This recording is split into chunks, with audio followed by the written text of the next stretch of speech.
All right, this will be part 10 of the 2JZ-VVTi porting series. So we've done the bowls before. Now we're doing from the window of the exhaust. And with these, I don't like to take a hell of a lot out of the exhaust. I like a super fast hot jet stream on the exhaust. And the 2Js are a really good example of port size or the lack of port size needed, especially if you look at, say, RB25 exhaust ports compared to these. I'll turn the camera around. They're very small.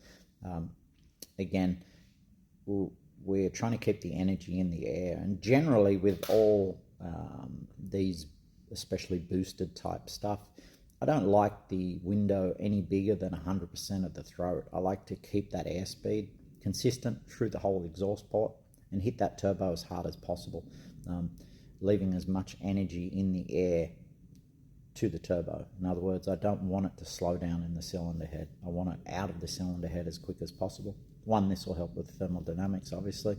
Heat absorption factors, we can get it out faster. Our time cycle as far as cylinder head wise, it's not hanging around for so long.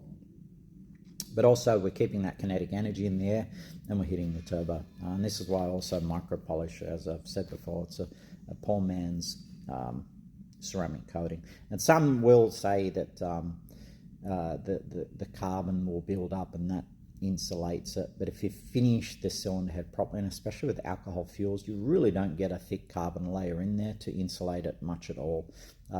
And the next problem is the coarser the finish is, the thicker the carbon will grow, and that tends to choke the exhaust port over time. So again, we don't really want that. We want it to stay on size or our targeted size. So I'll turn it around, show you where we're at.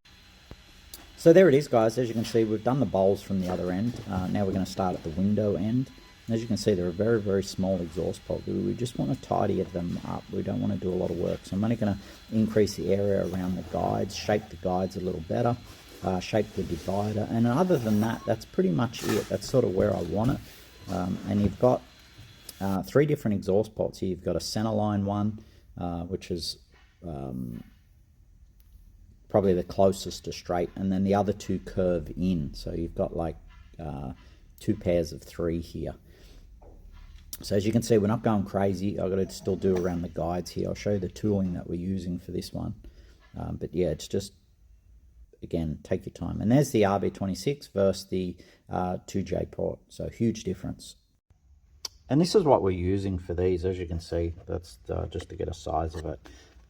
We're using some really small toolings on this. So that's a 6.4 mil stem. So I think that's barely 3/8. And this one's much smaller again. So we're just going to spend some time shaping around that guide with these. Again, try and use the biggest tool relative to the radius you want. So if you're putting a 1/2 inch radius in there, or you want a 1/2 inch valley, try and use around about that 1/2 inch. The closer we get it, the easier it is to shape. So yeah, always try and get the biggest tool we can to fit in there and work backwards. And again, this one is for small trenching, so we're going to use that just to finish the guide. Anyway, there we go, guys, and once we've done this, we'll get into the micro polishing. Just quick, guys, this is what I meant by the port. So that's basically the center one. It's not much of an angle. Then you've got this one here, which angles that way, and then you've got that one there. And as you can see, this port here is smaller than this port. If we just show you quickly with the calipers, so I'll just open this up. But I will show you something here so people don't get confused. So that's basically the port width. We have a look. As you can see, it's much wider. But here's the trick, guys. Due to the angulation, and I talked about this with collectors, so if we go in here and just set that, because remember, this is coming out on an angle. So we're actually measuring. Let me get it. That's basically it. Now if I come to the window, as you can see, it's actually shorter. That's because we're cutting the pipe on an angle, right? So that area now isn't the true area of that cross-sectional area. And this is what we have to be careful of, and that's why this port is actually smaller, because it's more square on.